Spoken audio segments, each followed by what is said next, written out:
And we're going to start with heel lifts. So we're going to press the ball of the foot down, or the balls of the feet down. And I'm going to show you a side view. We'll inhale and just lift the heels. So inhale, heels up. Exhale, heels down. Inhale, heel up. And exhale, heel down. And we'll do a few more at your own pace, just working on the heels. Really paying attention to sensation in the feet. Sensation on the soles of the feet. And we're doing both feet, even though I'm just showing you the one, my outer foot, we're doing both feet at the same time. Inhale, lift, exhale, lower. Notice if one foot has more range of motion than the other foot. And notice what you feel as you practice this. We'll do one more. And then we'll come back down.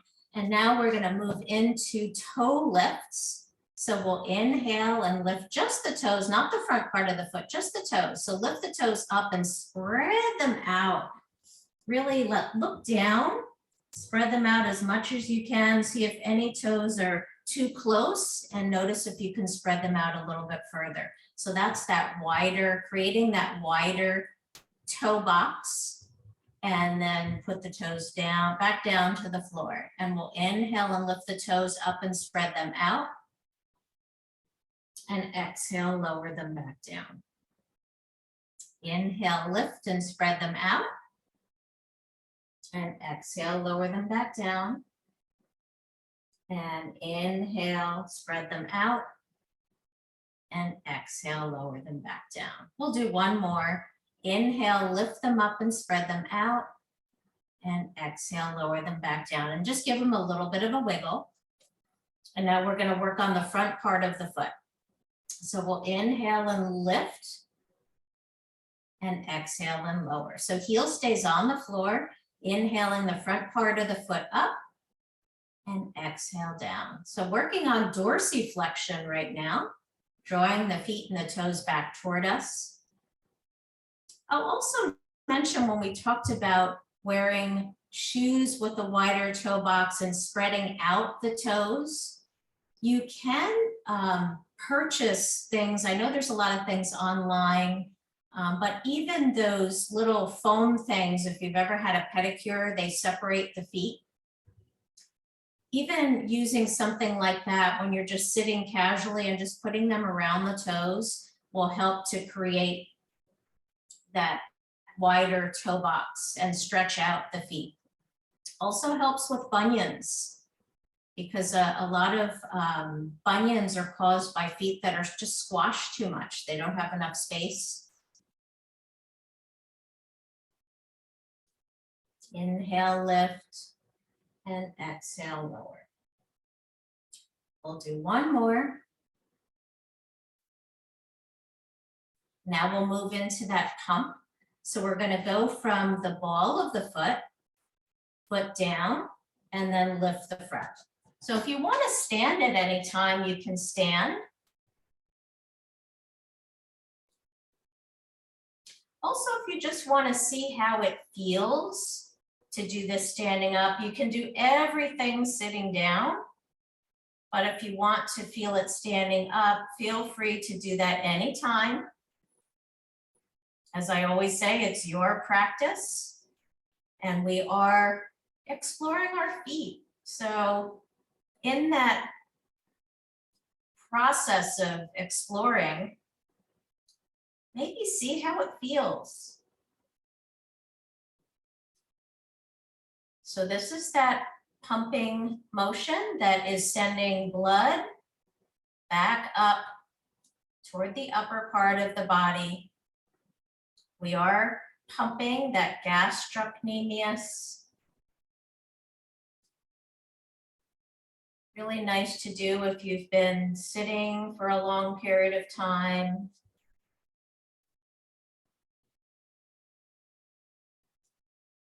Excellent. And now let's just give the feet a little shake. And we're going to just do a little variation on that pump. So start off with one heel lifted and one front part of the foot lifted. And now we're just going to alternate.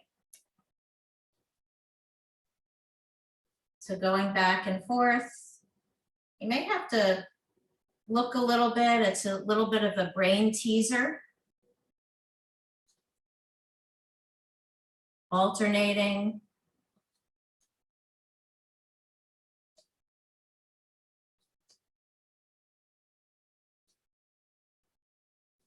I couldn't do it at first. I had to really focus on that movement with one foot doing one thing and the other foot going in the other direction.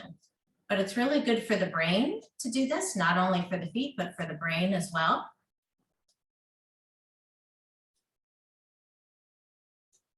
And just keep alternating.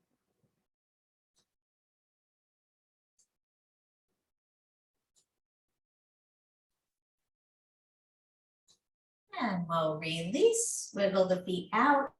And now we'll take one foot at a time and press the front part of the foot down, and we're going to circle out the heel. This is something that can be done seated or standing.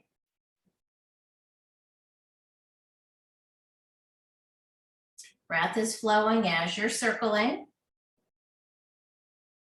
And if you want to even reach down and feel your gastrocnemius as you're doing this, you'll feel the work that it's doing. And make sure you reverse, go in the opposite direction. Keeping the front part of the foot or the ball of the foot anchored to the floor. Excellent. And give this foot a little shake, a little wiggle, and we'll move to the left foot, ball of the foot down, circling out the heel. Moving the pressure on the front of the foot around as you circle the back of the heel.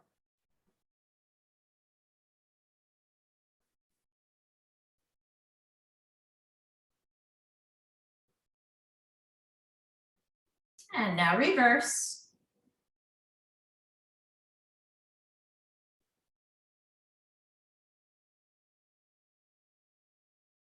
Excellent. And now we'll focus on pressing all the toes down and see if you could keep all the toes pressed down to the floor and just lift your big toe. And if you can't do it, just hold the toes down and lift your big toe. And now we're going to bring the big toe down and lift all the other toes. So press the big toe down and lift all the other toes up.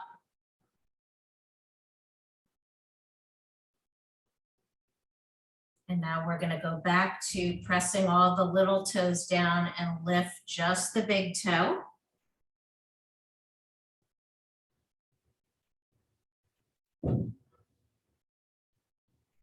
And now press the big toe down and lift the little toes up.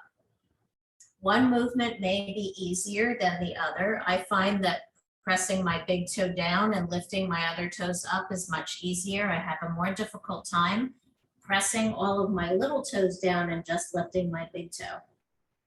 So it's okay to just hold it down, get that message sent to the brain where you're going. And now big toe and lift the little toes. Something fun to practice, getting your feet nice and limber. Just do one more round.